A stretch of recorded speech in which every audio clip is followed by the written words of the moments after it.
الله معكم أحبائي. آخر تطورات الحرب بين روسيا وأوكرانيا.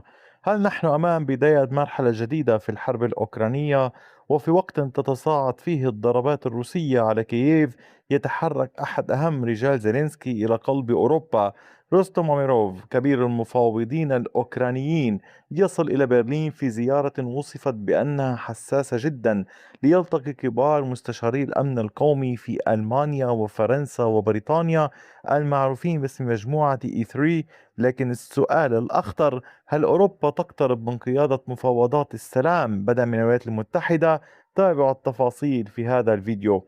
زيارة عمروف لم تأتي في وقت عادي، ففي الأيام الأخيرة شنت روسيا هجمات قوية على كييف، وتحدثت عن ضربات متواصلة قادمة. بل إن موسكو طالبت الدبلوماسيين الأجانب بمغادرة العاصمة الأوكرانية. في المقابل الاتحاد الأوروبي رفض هذا الضغط، وقال أنه سيبقون في أوكرانيا. وسط هذا التوتر وصل مبعوث زيلينسكي إلى برلين قادما من بروكسل، حيث ناقش ملفات الدفاع والتعاون العسكري مع الاتحاد الأوروبي. المشهد يبدو وكأنه اجتماع طارئ لإعادة ترتيب الأوراق قبل أن تتوسع الحرب أكثر.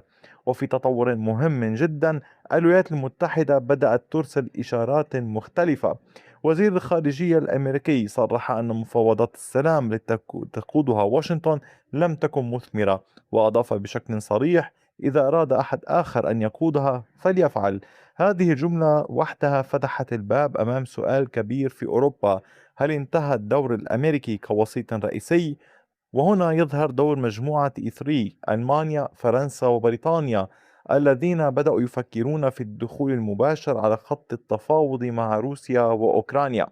وكان هناك بعض المصادر الأوروبية قد أشارت إلى أن هناك نقاشات داخلية حول إمكانية التواصل المباشر مع الرئيس الروسي فلاديمير بوتين، حتى أن بعض الأسماء الكبيرة تم طرحها بشكل غير رسمي مثل أنجيلا ميركل، رغم أنها رفضت الفكرة تماما. في نفس الوقت وزير الخارجية الألماني قال إن أوروبا تريد محاولة جديدة للعودة إلى المفاوضات خلال الأسابيع القادمة.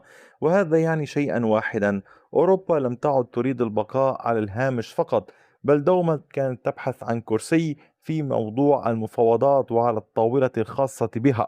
لكن الأمور ليست سهلة داخل المعسكر الغربي نفسه. هناك توتر واضح بين المستشار الألماني وزيلينسكي، والسبب اقتراح ألماني جديد يتحدث عن عضوية ارتباط لأوكرانيا في الاتحاد الأوروبي بدل العضوية الكاملة في البداية. هذا المقترح رفضته كييف بشكل قاطع، حيث قال زيلينسكي: مكان أوكرانيا في الاتحاد الأوروبي يجب أن يكون كاملا ومتساويا. بمعنى آخر، أوكرانيا تريد دخول كامل وليس نصف طريق. وفيما يتعلق باجتماع برلين، اجتماع ميروف في برلين مع مستشاري الأمن في أوروبا قد يكون أخطر مما يبدو، لأنه يجمع بين ثلاث ملفات هامة: تصاعد الهجمات الروسية على كييف، تراجع الدور الأمريكي في الوساطة، ومحاولة أوروبا لعب دور القيادة السياسية. وهذا قد يعني أن المرحلة القادمة من الحرب لن تكون فقط عسكرية، بل دبلوماسية بامتياز، ولكن تحت ضغط الميدان، وهذا هو الأمر الهام. وفيما يتعلق بالأسئلة حول ماذا الآن، فهي أسئلة مفتوحة. هل تنجح أوروبا في قيادة مفاوضات السلام، أم أن الخلافات داخل المعسكر ستعقد المشهد أكثر؟ وهل تستغل روسيا هذا الانقسام لتوسيع ضغطها العسكري؟ الأيام القادمة قد تحمل تحولا كبيرا، ليس فقط في ساحة المعركة بل في طاولة القرار أيضا. ونتذكر أن طاولة القرارات مرتبطة دوما بما يحصل من نتائج في الميدان. ويبقى السؤال: هل الأمريكيون يحاولون إعطاء دور لأوروبا بشكل نهائي، أم يحاولون أن تكون نوعا من الفرصة، أم سيكون هناك محاولات أمريكية أخرى في موضوع السلام؟ الأمور كلها مرتبطة ببعضها البعض، ومرتبطة بالظروف الأخرى حول العالم. هنا علينا دوما أن نتابع ونراقب ما يجري ونتابع معكم كل هذا. فتأكدوا من مشاهدة كل ما تقدمه القناة.